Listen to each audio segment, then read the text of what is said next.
Segundas partes nunca fueron buenas, excepto Toy Story, Shrek y El día de tu boda 2 de Charlie F. con Teco. Ya nunca escribo monosílabos sin ti, aunque voy solo pido mesa para dos. Y aunque no creo que este vídeo sea una excepción, toca hacerlo. Así que vámonos hasta Rusia con amor o sin amor o yo qué diablos sé. And there will be emus in the zone.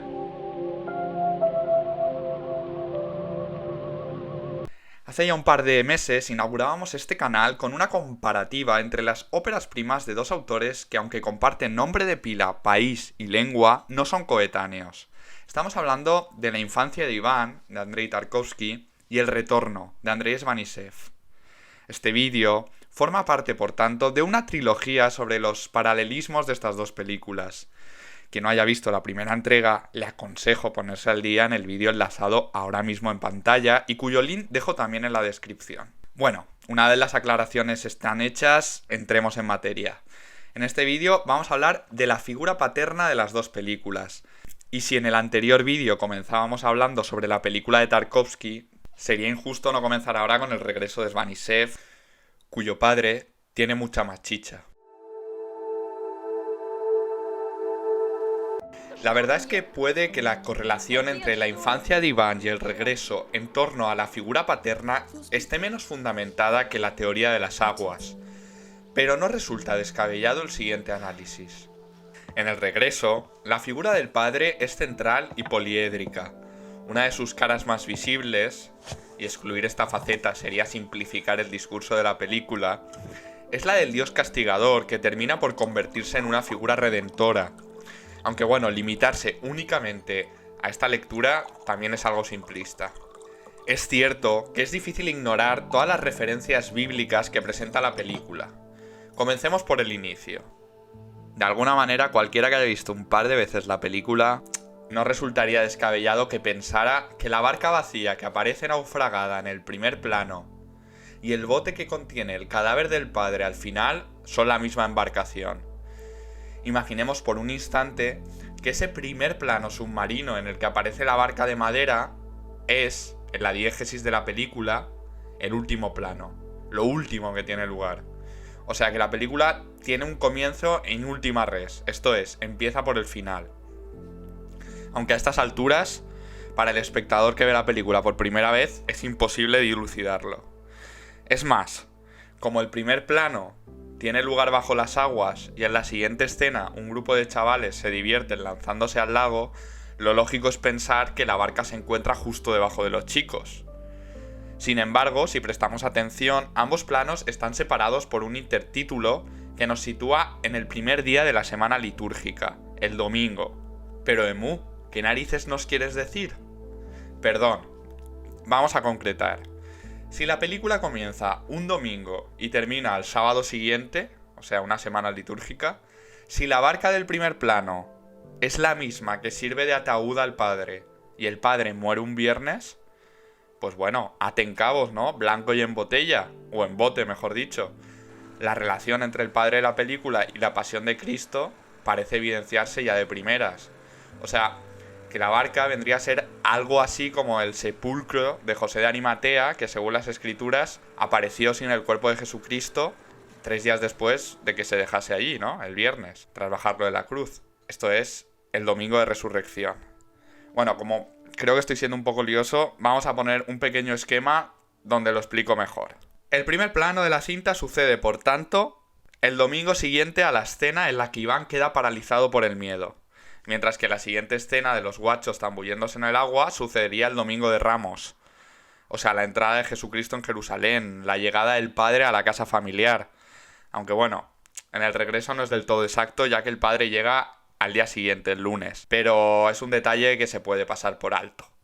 La película presenta, por tanto, la estructura de un gran flashback.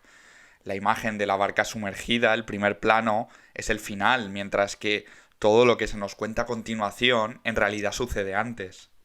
La crucifixión o la muerte de Cristo es otro elemento que aparece de forma explícita en 2 ocasiones vinculada a la figura del padre de Iván y Andrei.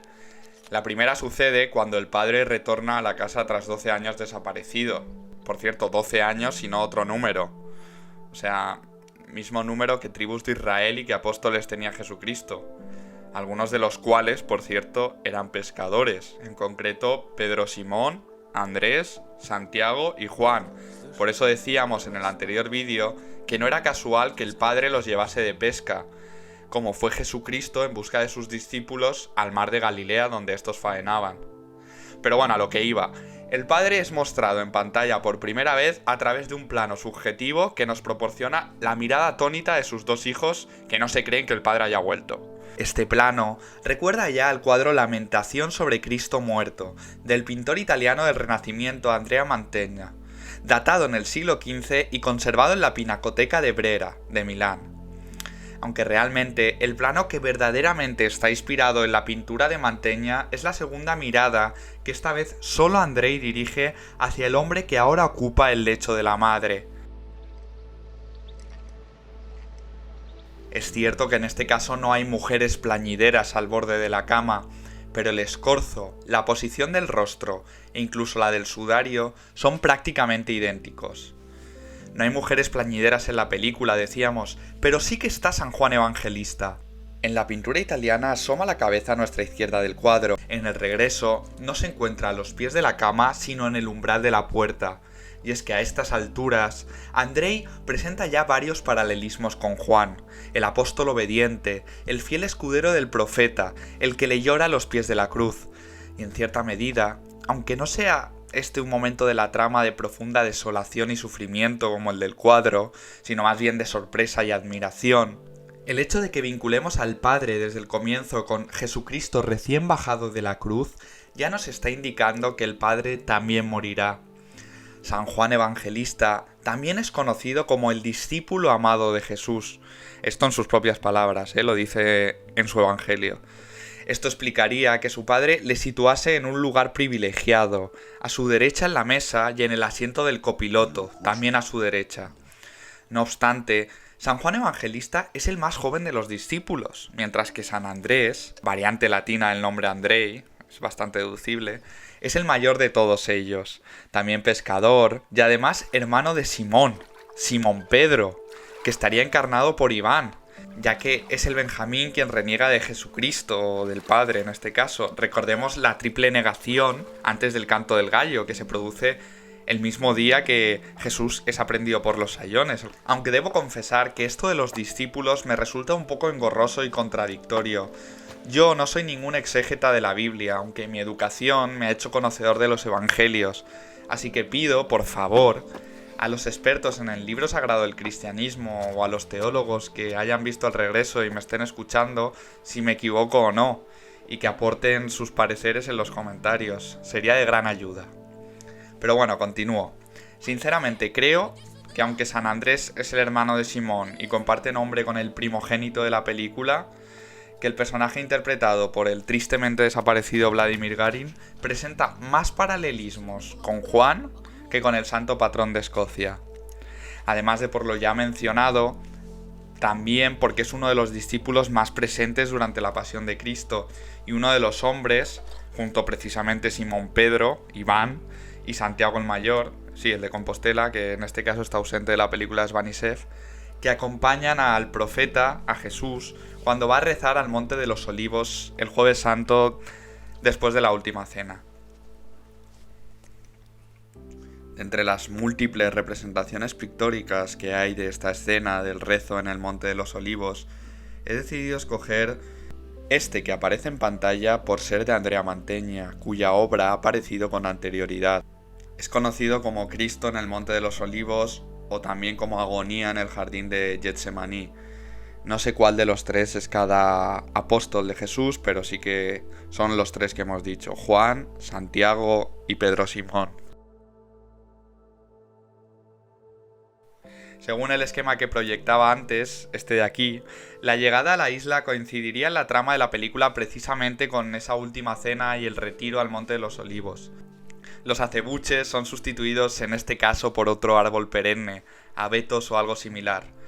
Los botánicos que me digan. Pero volvamos al punto de partida, a la llegada del Padre. Porque lo cierto es que en la película los acontecimientos suceden al revés que en las Santas Escrituras. A diferencia del cuadro de Mantegna, el padre aquí aún está vivo, solo duerme, y será al final, cuando se repita la postura de la cruz. Bueno, más o menos, no es una cruz muy ortodoxa. Cuando Iván, ahora sí, afirme a su padre, a su redentor, llamándole por el apelativo que en todo momento le había negado. Zacarías Marco, cuyo enlace a su interesante artículo sobre la reconstrucción mitológica y psicoanalítica del regreso dejo en la descripción, apunta que a estas alturas Iván considera todavía que su padre está muerto. Apunta que el hecho de que Iván lo contemple dormido, completamente estático, ni siquiera se queda a ver cómo su torso coge aire, no le ve respirar, sino que corre enseguida escaleras arriba en busca de la fotografía que realmente certifique que ese hombre es su padre, genera que para la mente de Iván ese hombre no corresponda a la figura paterna. A fin de cuentas, un padre tiene que estar siempre presente y ser atento y dedicarte tiempo y todas estas cosas que hemos visto en cientos de películas y que se escuchan en forma de tópico en la vida cotidiana. Sin embargo, en clave religiosa, el hecho de que no sea hasta la verdadera muerte del padre cuando Iván lo llame como tal, también vincula esta figura a Jesucristo y el nacimiento del cristianismo, que en términos precisos tiene lugar con la crucifixión y resurrección, culminación de las profecías de Jesús.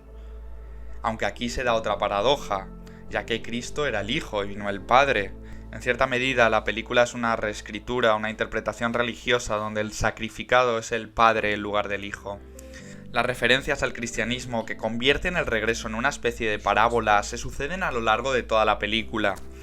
La escenografía de la cena tras el regreso del Padre remite claramente a la última cena de Cristo y sus apóstoles. Puede que no a su representación más célebre, el fresco de Leonardo da Vinci que se encuentra también en Milán, pero sí a ciertos retablos y pinturas del arte bizantino más ligadas a la cultura del director, o incluso al cuadro que el Greco dedica a esta escena bíblica. Es precisamente durante la cena cuando Iván apunta que le desagrada el sabor del vino que su padre le ofrece. ¿Понравилось? Не очень. Y más adelante, durante la comida en el restaurante, desafía a su padre negándose a comer el pan. Iván rechaza el cuerpo y la sangre de su padre, lo niega como tal. Он грязный. Y bueno, a pesar de todo lo dicho hasta el momento, seamos sinceros, el comportamiento del padre no nos recuerda en absoluto a la misericordia de Jesucristo. Durante los 2 primeros tercios de la película remite más bien a un dios iracundo y déspota, al dios judío del Antiguo Testamento. De hecho, la otra escena bíblica claramente representada en el regreso es el sacrificio de Isaac. Es en este pasaje, precisamente, donde Iván encuentra la foto de familia que le sirve para comprobar que realmente el hombre que está en la cama de su madre es su padre. Точно.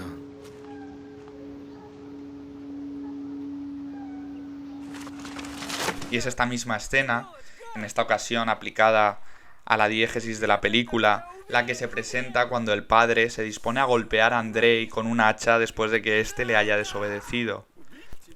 Curiosamente, la amenaza de sacrificio se vierte sobre Andrei, el hijo mayor de Abraham, y no sobre Iván, que sería el menor, Isaac en la tradición judio-cristiana. Por tanto, la película acepta aquí la lectura islámica según la cual la divinidad pide a Abraham terminar con Ismael Andrei y no con Isaac y Iván. En todo caso, esta escena, una de las últimas de la película, es relevante desde el punto de vista que el personaje encarnado por Konstantin Lovronenko, el padre, evoluciona de Dios del Antiguo Testamento a Dios del Nuevo Testamento, de antiguo patriarca a hijo de Dios, si se prefiere. Es, como decíamos, un personaje muy polifacético. Es durante su carrera por la taiga rusa cuando su autoritarismo y su violencia parecen devenir en comprensión y compasión. De hecho, podríamos decir lo siguiente. Podemos ver justo el cuadro de cuando se reconvierte en un nuevo dios.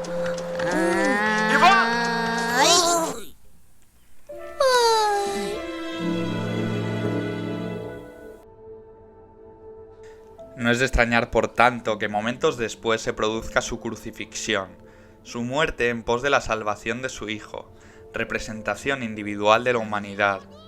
Su muerte concluye el miedo que Iván presenta al comienzo de la película. Aquí sube a la torre con dudas y llorando, pero baja muy decidido, y reconoce a su padre tras todo un viaje de negativas.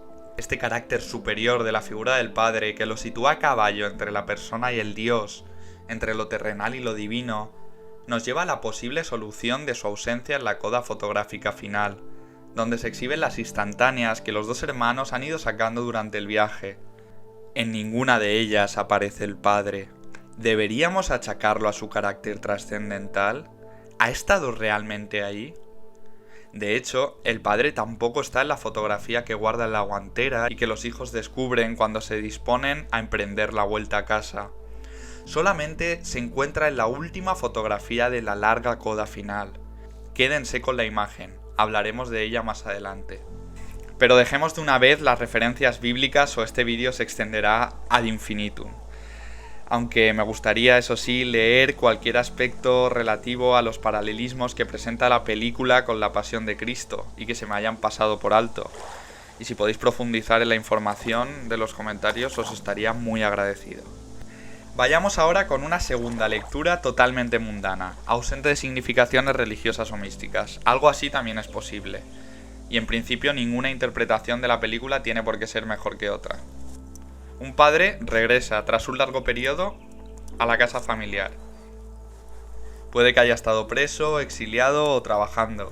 No se dan muchas pistas, simplemente que durante ese tiempo ha comido mucho pescado y que el hombre es bastante diestro en tareas manuales. Es rígido e inflexible. Desde un primer momento muestra su desagrado hacia el comportamiento desobediente y blando de sus hijos, podríamos decir incluso afeminado. A fin de cuentas han sido criados por dos mujeres. Trata de cambiar ese comportamiento sin demasiado éxito. Por un momento está a punto de desistir en su misión y mandarlos de nuevo a casa con su madre. Cambia de opinión. Les hace desatascar el coche bajo la lluvia, les hace remar bajo la lluvia, pero no soporta ser desobedecido una vez más y pierde la compostura.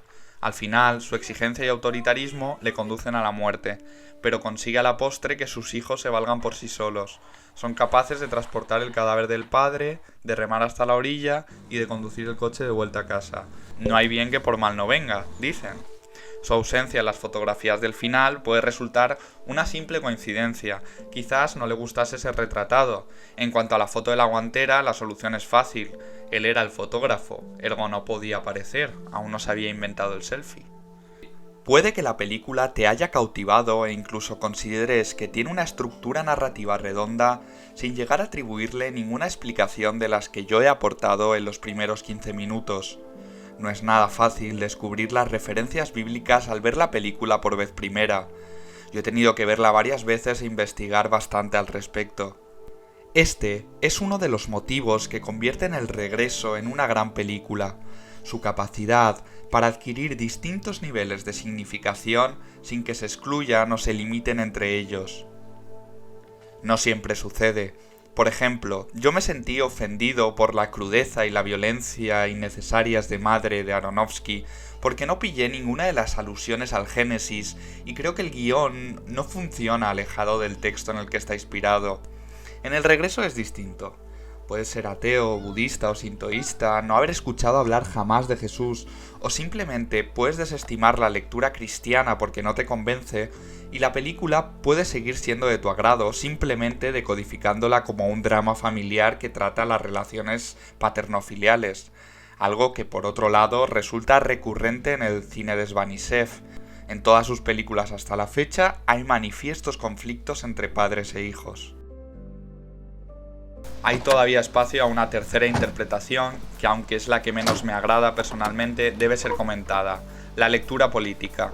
Quizá la película no sea sino una alegoría sobre el trasvase de poder de la madre Rusia hacia un nuevo padre, Vladimir Putin, que había llegado al poder unos años atrás y comenzaba a consolidarse en él hacia ese año, 2003. A fin de cuentas, 12 son los años que el padre está ausente y que Rusia parece llevar sin un liderazgo político consolidado al que sus ciudadanos estaban ya acostumbrados. En 1991, tras un golpe de Estado, Mikhail Gorbachev, último secretario general de la URSS, deja su cargo.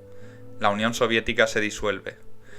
La deriva capitalista que experimentó Rusia en los años 90 se refleja en la pérdida de identidad y de valores entre las dos generaciones, la del padre y la de los hijos.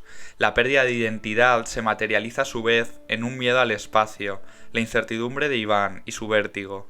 Putin, en su papel de padre político y moral, con mano dura y constreñimiento de las libertades, viene a mitigar esa incertidumbre, esa angustia. Esta idea de un líder político autoritario que se erige en la figura paterna de todos sus súbditos o ciudadanos, no vamos a emplear ahora palabras con connotaciones negativas, es bastante antigua y la emplean, a pesar de lo patriarcal y machista que resulta, los propios defensores de estas formas de gobierno. Miren si no este tuit de Alejandro Caudevenos de hace apenas unos días sobre las revueltas por la encarcelación de Hasél y la extrapolación a Corea del Norte. El líder político se convierte por tanto en el padre que viene a salvaguardar a la nación, a la patria, que paradójicamente, a pesar de su etimología, vendría a representar la figura materna. La patria madre está indefensa, necesita de un líder padre que la proteja, que guíe a sus hijos, que los infunda de valor y que fulmine sus miedos. Ahí entra el juego el padre, ante las carencias de la educación materna.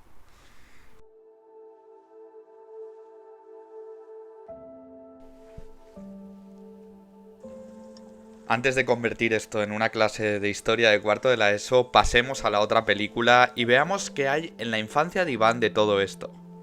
Primero de todo, un breve reminder. La infancia de Iván, de 1962, es la película, y en esto hay prácticamente unanimidad, donde menos presente está el estilo cinematográfico de Tarkovsky y sus tesis sobre el séptimo arte. Ideas que recoge en su libro Esculpir en el tiempo. No obstante, ya presenta muchos principios formales que también se plasmarán en el resto de sus largometrajes. Está, por ejemplo, la conjunción del agua y el fuego, unión de la que hablábamos en el vídeo anterior. Otra de las constantes de su cine es el aspecto espiritual, religioso si se prefiere. El propio Tarkovsky confesaba que desde su percepción el arte debía aspirar a lo infinito. Las preocupaciones trascendentales de Andrei Tarkovsky se evidencian ya en este primer largometraje, a pesar de que, recordemos, Tarkovsky se incorpora al proyecto una vez el rodaje ha comenzado y toca reempezar. Sin embargo, que sea una película de encargo no significa que sea una película por compromiso. Tarkovsky se sumerge al completo en el rodaje y aprovecha para plasmar su concepción del cine en esta temprana etapa en la vida bélica y onírica de Iván, aunque luego su cine vaya evolucionando. Tarkovsky no consideraba el cine simplemente como un medio para contar historias, algo que ya hacía la literatura, o una ventana hacia realidades distantes. El suyo es un cine de sensaciones y recuerdos. Para Andrei Tarkovsky el cine es un arte superior que debe distanciarse del resto de disciplinas artísticas y que debe elevar al espectador hacia preocupaciones metafísicas, hacia Dios. El ruso era un hombre profundamente creyente. Por tanto, debemos ir más allá. El hecho de que la infancia de Iván no llega a presentar una figura de padre como tal, el hecho de que la madre y la hermana aparezcan de forma recurrente y corpórea en los sueños de Iván, mientras que del padre no se tiene noticia alguna, hace pensar en el abandono de un Dios que permite la destrucción en su máxima expresión, el pecado de Caín, la guerra entre hermanos, la muerte del hombre por el hombre. El Dios misericordioso y protector del que hablan los evangelios nos ha dado la espalda, ha desamparado la obra de su creación y por tanto ha dado el visto bueno a una masacre fratricida. Este abandono, esta soledad, la tiene Iván muy presente. И один, я уже знаю. Нет у меня никого. La garita militar que se convierte en un escenario recurrente de la película es de hecho donde acude Iván al comienzo de la película y donde conoce al camarada Galstev. Está ubicada entre los escombros de una antigua iglesia. Es el sótano del templo, la única parte del edificio que ha sobrevivido a los bombardeos. Aquello que ha sido reciclado ahora en el lugar donde se elabora la táctica militar, donde se idea la guerra, donde se maquinan los ataques que buscan vencer al enemigo, matar al prójimo, aunque el prójimo sea la infantería de la Alemania nazi. Y diría más, para todos aquellos que hayan visto la película. Y los que no la hayan hecho, ¿qué hacéis todavía viendo esto? ¡Corred a verla, insensatos! ¿No os resulta curioso que en una película bélica como es La infancia de Iván no se muestre ninguna batalla? ¿Ningún enfrentamiento entre ambos bandos? Es más, el enemigo, el alemán, no llega a aparecer en ningún momento. Miento, al final, con la entrada de los rusos en Berlín, son mostradas unas imágenes de archivo donde aparecen los cadáveres de Goebbels, su mujer y sus 6 hijos muertos a manos de sus propios padres. No pongo las imágenes por la dureza de las mismas y porque temo que me desaparezca el vídeo de YouTube. Pero lo que son soldados alemanes no hay en pantalla. Se escuchan sus bombas detonadas en varias ocasiones, sus bengalas destellan en el cielo ruso, pero no podemos ponerles cara, no podemos llegar a odiarlo, a desearle el mal, porque el alemán es un fantasma. Y aunque varios rusos mueran a manos de los nazis, incluido el entrañable camarada Katasanov, lo cierto es que resulta complicado detestar a alguien que no conocemos. Tarkovsky evita así el maniqueísmo que tampoco casaba con su estilo y espíritu. Andrei muestra ciertos retazos de la situación histórica y social de la URSS durante la Segunda Guerra Mundial, como el bello episodio en el que Iván conoce a un anciano que ha perdido a su mujer y su hogar por los bombardeos, y que a diferencia del niño soldado y a pesar de su edad, aún tiene esperanza de recuperar a ambos cuando la pesadilla termine. Pero Tarkovsky se centra sobre todo en la psique de Iván, a través de la cual el espectador, autor último de la obra, debe reescribir su propia película. Señor, ¿por qué me has abandonado? Parece implorar Iván en lo que otrora bien podría ser la sacristía de la iglesia y ahora se ha convertido en las catacumbas, esos subterráneos donde los primeros cristianos escapaban de la persecución religiosa y practicaban su culto. Iván no reza, Iván llora. No puede comunicarse con su padre en las profundidades porque su padre no está presente, porque la casa de Dios ha sido derruida. Escribir poesía después de Auschwitz es un acto de barbarie. Reza la célebre máxima de Teodor Adorno. Apelar a Dios, al menos durante Auschwitz, es un acto de barbarie. Parece rezar la ópera prima de Tarkovsky. El plano donde vemos durante un bombardeo como una cruz se inclina hacia el suelo hasta quedar visiblemente torcida, puede indicar que la muerte de Cristo, del Hijo de Dios, ha sido en vano. Lo esencial no lo hemos interiorizado. A diferencia del padre del regreso, que muere para paliar el miedo de su hijo, el padre en Tarkovsky deja morir a su hijo sin un propósito aparente. Iván parece tener varios candidatos a padre putativo, a San José, pero al final no precisa de un adoptante. Muere antes de terminar la contienda, antes del año 1 después de Auschwitz. El hecho de que la cruz esté sacada de una de las lápidas del cementerio de la iglesia no hace sino reforzar esta idea. Pero la iconografía religiosa no termina aquí. Al menos en 2 ocasiones se puede contemplar una imagen que debía pertenecer a uno de los frescos del templo cristiano, ahora ya resquebrajado y fragmentado. Se trata de una maternidad bizantina. La Virgen María sostiene en sus brazos al niño Jesús, o sostenía, mejor dicho, ya que ahora, con el templo destruido, con el hogar en escombros, como el del pobre anciano que ata a su gallina a una cuerda para que no se le escape su última posesión, y al que apenas le quedan ya tapias donde colgar sus cuadros, nadie sostiene a la Virgen, y por tanto, el niño está desamparado, desprotegido. La imagen de la maternidad que se muestra en la infancia de Iván es una de las escenas más representadas en todo el arte cristiano, incluido el bizantino propio de la Iglesia Ortodoxa. ¿No recuerdan estas pinturas a cierta fotografía que se ha mostrado ya en este vídeo? En efecto, hablo de la foto en la que el padre del regreso sostiene a un Iván bebé en brazos, sujetando su bracito derecho que señala hacia adelante. El padre orienta al hijo, evita su descarriamiento. Algo que puede aplicarse a las 3 lecturas que hacíamos de la película de Svanisev. La madre del Iván de Tarkovsky ya no puede educar ni guiar a su Ivanito. La madre ha muerto. El padre tampoco puede, ha huido. Nadie queda para disuadir a Iván de su temeridad, de su hambre de venganza. Los militares que le rodean lo intentan, pero como San José, carecen de la autoridad necesaria. Si el Iván del regreso peca de cobarde, el de Tarkovsky peca de valiente, y esa falta le vale la vida. Я не боюсь. Por cierto, al igual que el Iván de Svanisev antes de la irrupción del padre, el Iván de Tarkovsky antes del estallido de la guerra convive y crece rodeado de mujeres.